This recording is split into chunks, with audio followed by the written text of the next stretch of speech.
Okay, so let's go ahead and finish up chapter 32. We're going to talk today, about section 4, chapter 32, and this is the counterculture, the Cultural Revolution. You guys know them as the hippies. Okay, so this is a group of individuals who were baby boomers. They were born after World War II. And what we see as they grew up, their parents, they had suffered. They'd suffered through the Great Depression and World War II, and then they moved out to the suburbs, and life was in this neat little tidy box. But then as they grew up and they started to go to college in the 1960s, these young people started really wondering about life in America. There was the Cold War, there was the arms race, and there was the Vietnam War, unrest from the Civil Rights Movement. All sorts of things were going on, and so they start to question American values and American society. So we get this youth movement, kind of similar to the youth movement that really pushed forward the civil rights movement. These were young people, and it started on the college campus at the University of California, Berkeley, which isn't really very far from San Francisco, and that's what the image is that you see over here on the right. Um, the, the college started to limit the places where they could hold rallies and give speeches, and they thought that that was a violation of their freedom of speech. And so they just started to do things like sit-ins, rallies, protesting, picketing.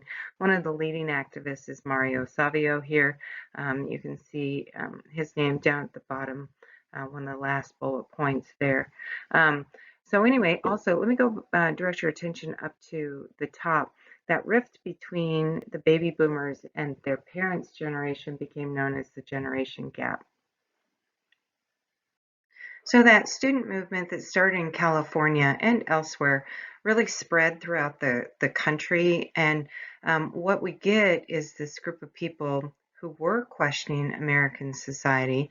They wanted to challenge the establishment. They wanted to challenge American culture. Much like the beats before them, they became known as the counterculture and the counterculture movement. And they're also called the hippies, right?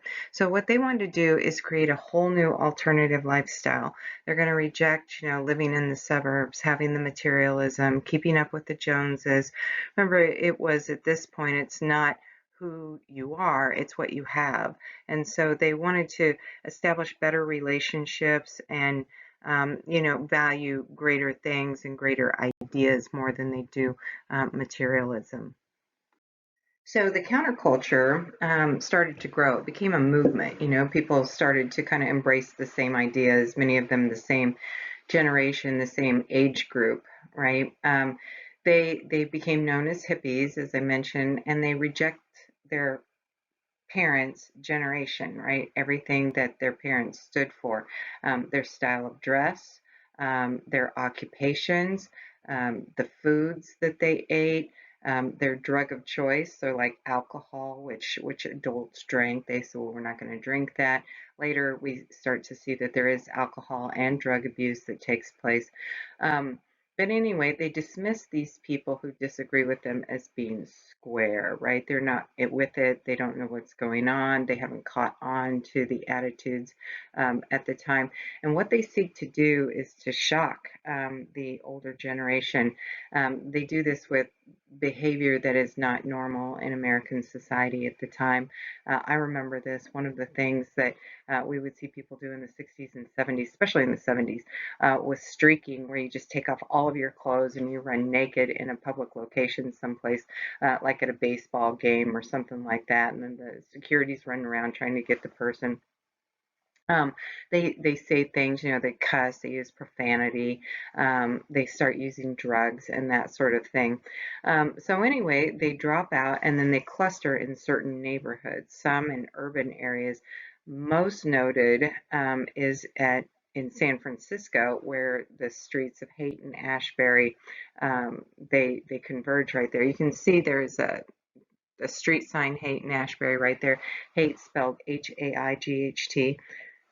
But anyway, this was a location where in 1967, just hordes and hordes of young people just descended on the street, and it caused havoc, right? Because it really challenged the infrastructure there in terms of where you could live, sanitation, crime, just all sorts of issues prevailed. A lot of people who just wanted to go and do drugs were going there. So it became very, very problematic, right? So you get neighborhoods like that that attracted a lot of people, but then also people form these communes. Up at the top, there's a image of Life magazine, and on the cover, it's talking about the youth communities. So people form these communes where they come together and they share everything. They reject materialism. They're going to produce their own clothes, their own food, that sort of thing, and just live a simpler, non-materialistic life and drop out of mainstream American society. So if you look at that, 10,000 communes were created between 1965 and 1975. There's still one down in the Ozarks. It's called East Wind. They make their money making like nut butters, different things like that, like peanut butter and that sort of stuff, apple butter. Um, but I guess that sometimes you could go by and they'll be like farming in the nude or something like that. So some of them still exist from the cultures that were created at this time. Okay, so one thing that people were encouraged to do was to leave mainstream American society. These people who had caught on was to tune in, and drop out. And one person who encouraged them to do that was this guy here, Timothy Leary. He went to Alabama for his undergrad. I forget where he went for his master's, but he ends up at Berkeley for his PhD, and then he's teaching at Harvard. He's a psychology professor, and he's doing studies on psychedelics, right? Using them as therapeutic benefits in psychology. So he's using them on his students, but he's also taking them himself. And this was a violation of Harvard's policy. So some colleagues turned him in and he was fired for that. But he goes on to advocate for the use of LSD. I don't know how successful he was in life. I don't think he really ever achieved very much. I know he had like five failed marriages or something like that. But he encouraged people to turn on to the scene, tune into what is happening, and drop out of high school, college, grad school, junior executive, and follow him the hard way. I'm not sure what that means, but anyway. So you know how we have been looking at videos of music ever since class began, and what you see is performers would come out and they'd have on sport coats and ties and that sort of thing. They would look very, very dressed up. All that kind of changes with this counterculture. I know even for me as a child in grade school, and I was born in '63, so in grade school we had to wear skirts and dresses. Girls had to with knee socks. It was required. But in like the late 60s, early 70s, everything changed and we start wearing jeans and that sort of thing. So we get a whole shift in the clothing styles. My father hated jeans. Those were what workers wore, right? You didn't wear it to school. You didn't wear it out to dinner, those sorts of things. So they're turning to more casual style of clothing, maybe not as casual as these two ladies here, but she's wearing some tie-dye, right? So tie-dye and beads and flowers in your hair and letting your hair grow long and not trying to curl it or do an updo. Guys are letting their hair grow long. They're growing beards. They're not wearing the sport coats. They're not wearing the ties, right? And then African American people, they go to more traditional African style of clothing, letting their hair go. They used to straighten it so that it would look white, but now they're getting it to where they have afros and that sort of thing. So really, this started a whole big change in American society on how people looked and dressed and behaved in public. So even though there was this movement where people were kind of all kind of in the groove, having the same thought process. They tuned in. There were real pitfalls to the movement. When people cluster in these areas like Haight-Ashbury, certain things started to happen. One of them is that drug use was encouraged because you achieve, I guess, a certain level of consciousness. It makes you think outside of the box. So people kind of encourage that. Rejecting alcohol as their parents' drug, they're going to go to different means of doing that. But pretty soon you get people who become addicted to the drugs. That's problematic. And there's also alcohol abuse. The birth control pill had also been invented, and it was out there. And so women were free to choose their reproductive health, choose when they were going to have children. But this was also this notion of free love. And so what you're going to get is sexually transmitted diseases and the exploitation of women. Also, these neighborhoods were clusters, magnets for kind of a criminal element, more sinister characters, probably none more so than Charles Manson in 1969. And I remember this. I was only 6 years old, but my parents were talking about it. We lived in Oregon at the time. My aunt and my cousins and my uncle and my other cousins, they all lived down in California. And I thought, oh my gosh, there's this madman on the loose. Didn't really know much about it, but the whole country was talking about it. It was awful. So this is Charles Manson up here on the top. The one, the black and white, that was him shortly after he was arrested. And the one to the right, this is him while he is in prison, where he died. He died not too long ago. He was in his 80s. Notice the swastika up on his head, right? The women down below, these are members of his family, right? Those were his followers, people who he had enticed to kind of do his bidding, right? He enticed them through a certain lifestyle and also through drug use. But anyway, from the video, you're going to see more of the events that took place. But Charles Manson gets his people to go out to this one home where they kill Sharon Tate, who is an actress. I think she's like 8 months pregnant at the time. She's an up and coming actress, but she's also the wife of a film producer, Roman Polanski. He did some pretty noted movies, Rosemary's Baby, that was quite a while ago. I think that was in the 70s. And then also more recently, about in the 90s, was The Pianist. I think both of those won Academy Awards. He no longer lives in the United States, and he's kind of been exiled outside of the United States because if he comes back, he's wanted for charges of statutory rape. So that's just a whole nother story. But anyway, Sharon Tate was home, and three friends were staying at her home, and so members of Charles Manson's clan goes in and kills them, stabs them, beats them to death. And then the next day they go and kill Lino and Rosemary LaBianca. This guy was the owner of a grocery store chain in California, right? They did that to try to divert attention from the previous murders. Some historians believe that Charles Manson was plotting to create a race war in the United States and that he wanted to eliminate black people or something. That's a theory. I don't know how credible that is or not. So another thing that members of the counterculture want to reject of more traditional American society is a religion. If you recall back during the Cold War, well, in the 1950s, because the Cold War is still going on in the 60s, many Americans embraced religion. We had a religious revival, televangelism, but in the 1960s, a lot of people felt as if religion could no longer solve their problems.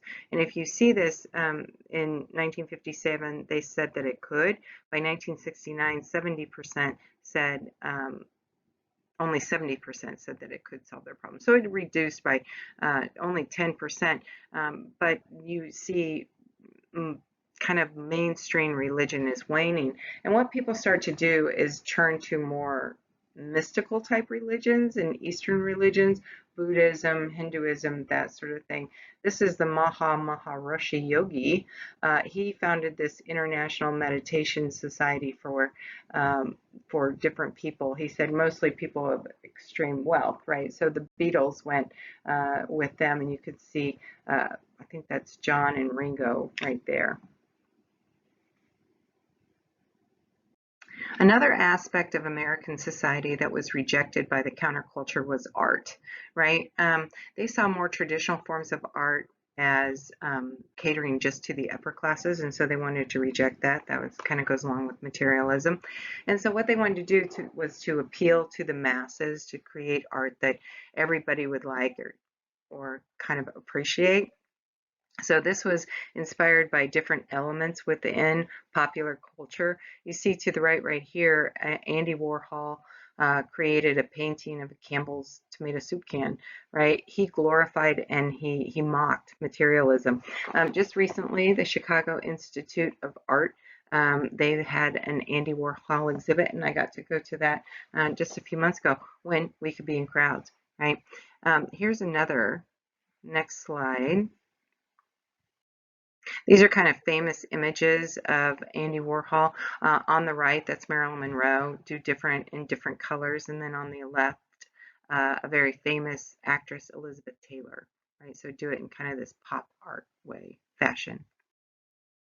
Okay, the film industry also changed. They started to produce the censorship that the government was putting in place on them, and instead, that's when they go to the codes. They're going to start rating the films G for general audiences all the way up to X, and then people under the age of 17 couldn't see some videos, so they start doing that at that time. And really, they wanted to do it to show favor or gain the favor of their viewing audiences, and more people were watching more adult intended audiences than rather those for children. Okay, with music, that too changes. We kind of we get Elvis, right? And we get other bands that came out in the 1950s. But in the 1960s, rock music changes because what they do is they amplify the sound through electricity. They incorporate that into their instruments, whether it's a keyboard or the guitar or whatever. So we get this new musical style, right? We also get the British invasion because the Beatles and the Rolling Stones come over from England, and they are hugely popular. We have talked about that before. So this really is the soundtrack to the new counterculture. So here's the Beatles, right? We've talked about them before. And the Stones. That was the Stones when they first came out and started off in the United States. There were 5 of them then. I guess there's only 4 now. I'm not sure about that, but boy, they've aged. Okay, and then there's also a resurgence of something known as folk music. Folk music is when people would sing about different things, usually have like a political message to it. And this really resonated with the counterculture because they wanted to go deeper. They wanted to talk about things and issues. And one person who did that really well was Bob Dylan. He played folk music, but he changed it because here he's got the harmonica, but he also amplifies his guitar. Some people hated it and other people loved it, right? Most in the counterculture loved it, and he got kind of this cult following. And then there's also Joan Baez. She wrote songs of protest and social justice. She performed at Woodstock and also the March on Washington. Bob Dylan was not at Woodstock. I think he was at the Isle of Wight concert in England or something like that at the time. Okay, there's also this movement in Black music, right? So we've listened to some of it. There's a new label record. It's called Motown. Motown is Motor City, which is Detroit. A man by the name of Berry Gordy, he founded it. And what he gets is this great talent pool. That's in Detroit. You get the Temptations, the Supremes, and other people. And he starts to produce all sorts of records. $50 million are annually stimulated with this record label, right? And we also see the Godfather of Soul, James Brown, and then Aretha Franklin. She's the queen of soul. So soul music and then Motown sound too became very popular, both forms of music. Okay, and then we get in August of 1969 this 3-day festival. It's held in Bethel, New York. It's upstate New York at this small farm community right up there. There were only supposed to be maybe about 150,000 people, but it ended up getting about 500,000 people there. It was mostly peaceful. It was rainy and messy and some unsanitary conditions and lots of drug use. But other than that, it went off fairly well. All right. What may have been like marking the end of this counterculture movement was a concert that occurred just a few months after Woodstock. It was at Altamont. This was in California, and the Stones were playing. They hired Hell's Angels to be their security detail. And there was a young man, Meredith Hunter, that got into a squabble with one of the Hells Angels. And the Hells Angels kind of had this pact that if you pick on one of them, you pick on all of them. So this young black man gets stabbed, and there were other things that happened as well. There was other violence. There's like hit and run deaths. One person drowned through LSD incident, right? And so this was really bad, and it put a dark mark on the counterculture, and it kind of brings about the end of that movement. All right, last slide, no big deal. This is just a link to a documentary that was produced by VH1, and all it discusses are the events and music from 1968. It's really good. I normally show it in class. This is just the link, and it's kind of it's a bad copy of it. But if you got 28 minutes and you want something to do, this is kind of worth your effort and time. All right, thanks for listening. Talk soon.